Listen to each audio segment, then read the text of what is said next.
नमस्कार, जय हिंद, वंदे मातरम। आप सभी विद्यार्थियों का स्वागत है आपके अपने यूट्यूब प्लेटफॉर्म उदय एजुकेशन में। विद्यार्थियों, आज के इस वीडियो में लेके आया हूँ अर्धवार्षिक यानी हाफ ईयरली एग्जाम की दृष्टि से इम्पोर्टेंट क्लास 7th का इंग्लिश सब्जेक्ट का पेपर, जो कि आपके आने वाले अर्धवार्षिक परीक्षा की दृष्टि से वेरी मोस्ट इम्पोर्टेंट रहेगा और आप सभी विद्यार्थियों के लिए वरदान साबित होने वाला है। तो आपसे निवेदन रहेगा, वीडियो को अंत तक देखिएगा, वीडियो को लाइक और चैनल को सब्सक्राइब जरूर कर दीजिएगा। विद्यार्थियों, इस प्रश्न पत्र को देखने के बाद में इसे आगे भी शेयर करना है ताकि आपके फ्रेंड है उनको भी फायदा हो सके और इसे अंत तक देखना है। चलिए बढ़ते हैं पहले क्वेश्चन की ओर। यहाँ पे देखिए जनरल निर्देश दे रखे हैं, इनको आप चाहे तो पढ़ सकते हैं।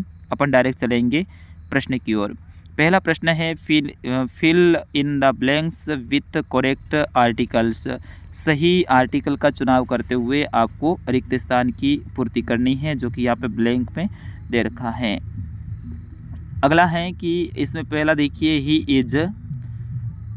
इज एन आएगा इसमें, ठीक है ना। ही इज एन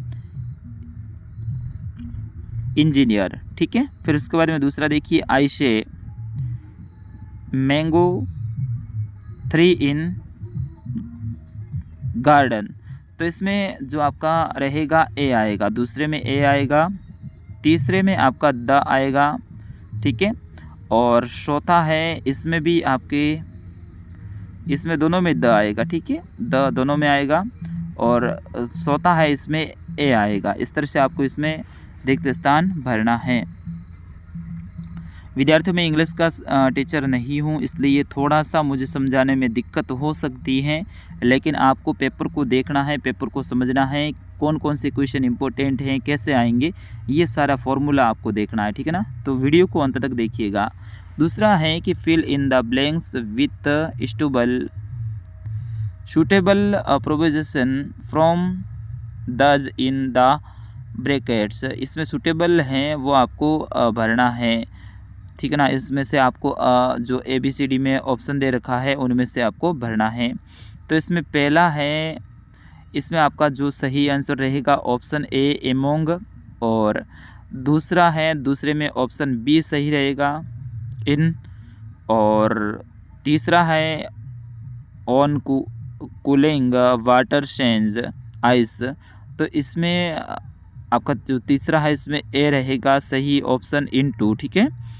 और चौथा है the man felt better and asked something to drink.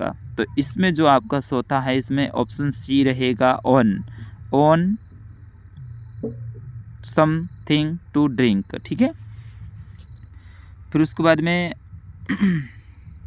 तीसरा प्रश्न देखिए, which of the word is different from other.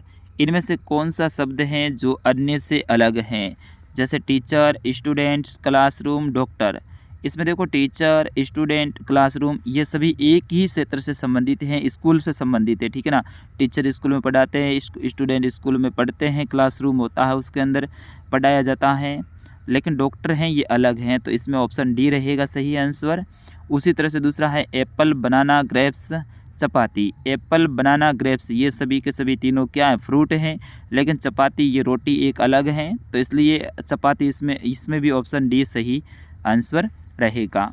फिर उसके बाद में चौथा प्रश्न देखिए, fill in the blanks with missing letter. इनमें से जो मिसिंग लेटर हैं, छूटे हुए शब्द हैं, उनको आपको भरना है। जैसे कि विलेज की मीनिंग है, यहाँ पे विलेज की मीनिंग आपको भर देनी है। यहाँ पे कॉलेज की है, COLLEGE कॉलेज, ठीक है, दोनों में ई आ जाएगा। फिर यहाँ पे देखो जो आपके तीसरा रिक्त स्थान है इसमें है नॉलेज, के लिखा हुआ है KNO, फिर उसके बाद में W आ जाएगा, और फिर LE लिखा हुआ है, उसके बाद में आपका आ जाएगा L। तो ये नॉलेज की मीनिंग हो जाएगी। और लास्ट में है मॉर्निंग की मीनिंग आपको भर देनी है इसमें। फिर उसके बाद में पांचवा है, write the plural of following words. इसका प्लूरल बताना है, ठीक है ना, प्लूरल बताना है। आई, वाज, चाइल्ड, टूथ, ठीक है ना। प्लूरल का मतलब क्या होता है, बहुवचन। आई एक ज़्यादा होते हैं उसको वी कहते हैं, तो WE लिख देना है। वाज है वाज की जगह पे आप वेयर कर दोगे, ठीक है, WERE वेयर। और चाइल्ड है तो इसको चिल्ड्रन कर देना है, और टूथ है इसको टिथ कर देना है। इस तरह से आपको इसके प्लूरल लिख देने हैं। फिर उसके बाद 6वां प्रश्न है, write the opposite of following words. इसमें जो ऑपोजिट वर्ड है यानी विलोम शब्द हैं वो आपको लिखने हैं। किंग, किंग का मतलब होता है राजा, राजा का विलोम होगा रानी, तो उसको बोलते हैं क्वीन, तो यहाँ पे क्वीन की मीनिंग लिख देनी है। पीकॉक यानी मोर, तो पीहन, पीहन आ जाएगा, पीहन का मतलब मोरनी।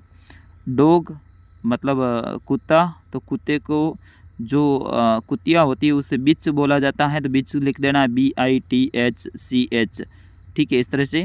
और सन है, सन का डॉटर लिख देना है आपको। इस तरह से इसमें विलोम शब्द लिखने हैं। फिर उसके बाद में 7वां प्रश्न है, rearrange arrange word in correct order to make a meaningful sentence.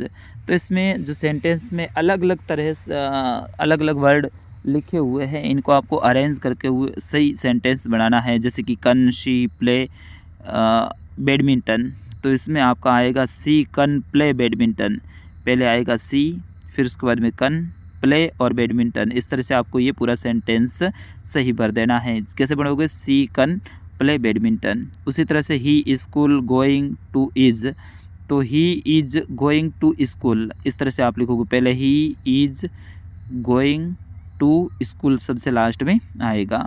फिर उसके बाद में तीसरा है, she river is jumping into, तो इसमें she is jumping into river, इस तरह से आपको इसमें सेंटेंस सही जमाना है। अगला है, in the east rise the sun, तो the sun rise in east यानी सूर्य अस्त है वो ईस्ट में होता है। फिर उसके बाद में अगला प्रश्न है, read the following passage carefully and answer the question that follow.